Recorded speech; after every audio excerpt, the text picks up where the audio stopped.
Idiin ito at kahit pa may galit pa siya sa inyo, ay hindi niya magawang hindi ka tawagan o kausapin. Hello mga guys, kumusta kayo? Panibagong araw, panibagong video na naman tayo. And sa araw na ito ay isa na namang video ang aking tuturo sa inyo na simpleng gabay o simpleng pamamaraan na makakatulong sa atin. At bago ang lahat, gusto ko lang mag-disclaimer sa mga taong hindi naniniwala at hindi gusto ang mga kagaya nitong video. Please skip this video and maghanap kayo ng videos na gustong gusto nyo, dahil ang video na ito ay para lamang ito sa mga taong naniniwala and gusto mag-try. Sa lahat po ng mga nagko-comment dito sa aking video, dito sa loob ng aking channel, mag-iingat sa lahat ng mga nagre-reply sa inyo na dinadala kayo sa kanilang WhatsApp and Imo app upang makaiwas po tayo sa scam. Ngayon po, ituturo ko sa inyo paano mawala ang kanyang galit at kanya kang kausapin at tawagan.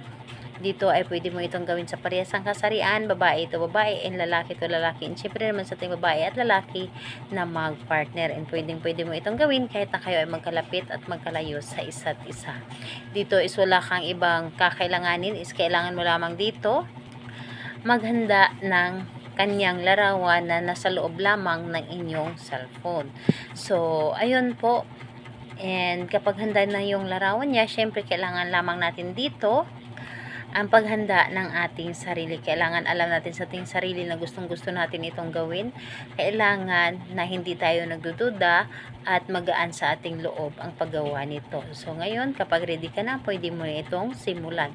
So ang gagawin mo lamang dito, napakadali lamang. Kunin mo lamang or buksan mo lamang ang inyong cellphone na kung saan nandoon yung larawan na inyong partner. And dapat kailangan yung larawan niya ay ito ay cleared photo and para bang nakaharap siya sa inyo or nakatingin siya sa inyo. Yun ang gamitin po ninyo.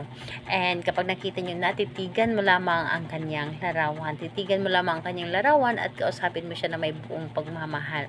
Kausapin mo siya, halimbawa pangalan niya at apelyido, at sabihin mo na kausapin mo ako, hindi mo ako kayang tiisin, at mawawala na kaagad ang inyong galit.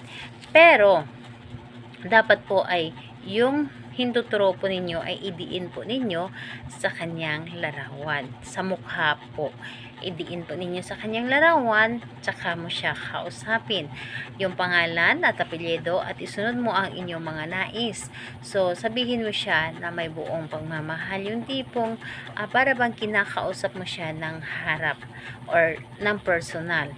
And asahan po ninyo ilang minuto siya po ay tatawag sa inyo, kukontakin kanya dahil hindi kanya kayang tiisin, at para bang lagi siyang kinakabahan kapag hindi kanya kinukontak. Yung mabahala siya kapag hindi kanya makukontak. So, ayun po, dito po is kahit anong araw naman at oras, pwede mo ito gawin sa kanya.